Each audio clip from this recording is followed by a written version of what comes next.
kita, akhlak itu berefek kepada kehidupan kita. Betul sekali, ada sebuah dialog, punten, sebuah dialog antara Presiden Insinyur Soekarno dengan Profesor Dr. Kadirun Yahya. Dua-duanya adalah ilmu eksak. Profesor Dr. Kadirun Yahya, dia adalah pakar fisika dan pakar metafisika.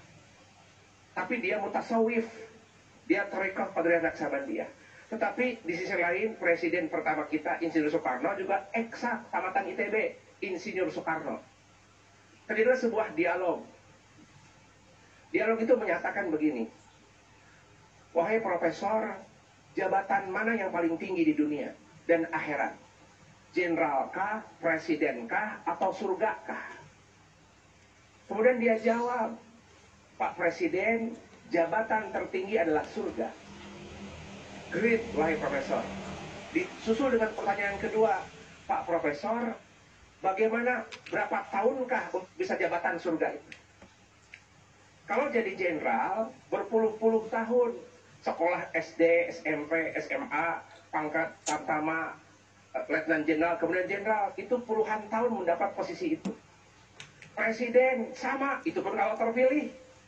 Presiden, kalau surga, dijawab oleh profesor, juga surga pun lama untuk bisa mendapatkan pangkat surga. Itu pun barangkali, kata profesor. Disusul oleh Presiden Soekarno, jadi lama ya mendapatkan jabatan surga. Surga itu ada pada rumahmu. Siapa dia? Orang tuamu. Mari kita pertanyaan ketiga.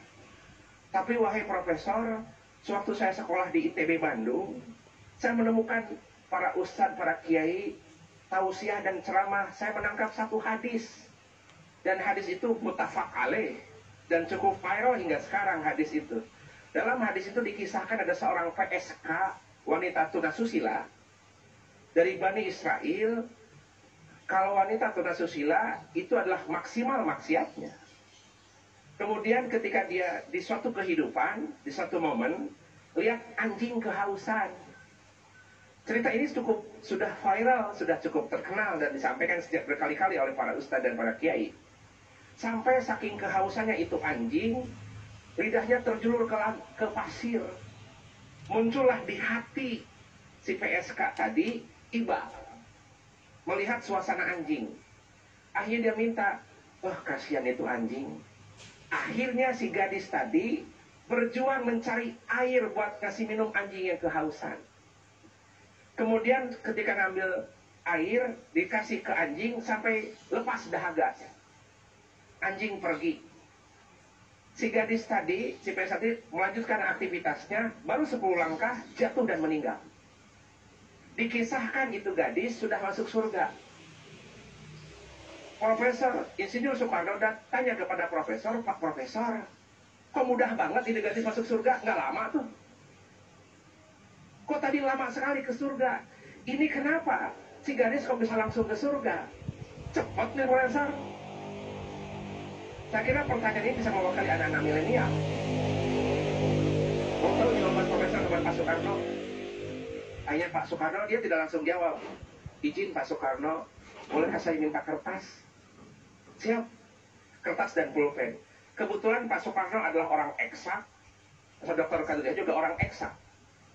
Coba ditulis 1 tambah 1, 2. 2 kali 2, 4. Betul Profesor. 4 kali 4, 16. Betul Profesor. 4 kali tak terhingga, tak terhingga. Sekarang pertanyaannya, dosa kali tak terhingga, tak terhingga.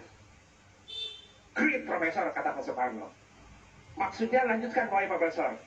Si gadis PSK tadi, dia mengkalikan amalannya kepada yang maha tak terhingga. Ya Allah, ngambil air ini demi makhlukmu anjing. Saya tahu anjing itu adalah najis badannya, tapi PSK ini najis akhlaknya. Sama-sama najis, tapi punten, pada satu momen ini si gadis, ya Allah, ini makhlukmu, izinkan aku memberikan minum kepada makhlukmu. Jadi perbuatannya dikalikan kepada yang maha tak terhingga. Maka ini gadis dapat pahala yang tak terhingga. Maka pahala yang tak terhingga mentorpedo dosa-dosanya PSK tadi. Maka habis dosanya, fast track ke surga. Kata profesor, kata Yusuf Karno, great wahai profesor.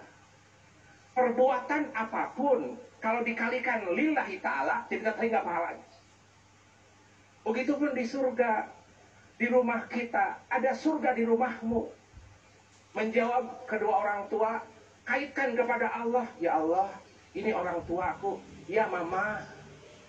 Menjawab orang tua, karena Allah, tak terhingga pahalanya. Melaksanakan perintah orang tua karena Allah tak terhingga pahalanya. Namun punten, durhaka kepada orang tua itu juga ancamannya tak terhingga. Jadi punten sekali, melalui kisah ini temukan surga di rumahmu, berbaktilah kepada kedua orang tua.